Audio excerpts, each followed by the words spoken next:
Фатон Љури, кој со мотор го прегази скопјанецот Југослав Николовски под неговиот прозорец кај паркот на франкофонијата, призна вина за делото тешки дела против безбедноста на луѓето во сообраќајот. Многу негираше другото, дека не му укажал помош на повредениот кој подоцна почина. Се чувствувам виновен за сообраќајката. Не би сакал да се случи тоа. Никој не би сакал да се случи такво нешто. Големо сочувство до фамилијата. Да можам да сменам нешто би направил. За другото дело не е точно дека не сум укажал помош. Бев таму и давав помош. Двајца полицајци имаше таму.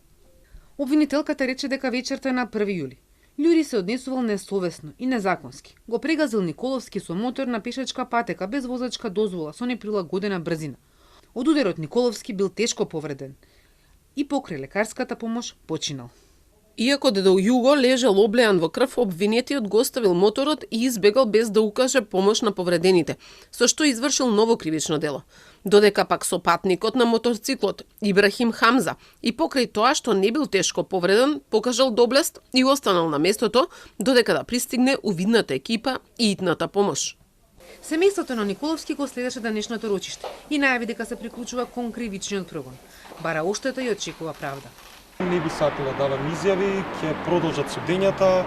Се надеваме дека правдата во Македонија ќе функционира и дека некој што направил вакво дело, едно дело кое што не може да се прости едноставно, да човек да оди да фрли ѓубре и на пешачка патека на кеј го прегази мотор и избега. Немаме едноставно коментар, се надеваме дека правда ќе има толку. За делото за кое призна вина, судењето продолжува на 24 октомври со изведување докази само во однос на висината на казната, додека за делото неукажување помош беше издвоена постапката и ќе има судење.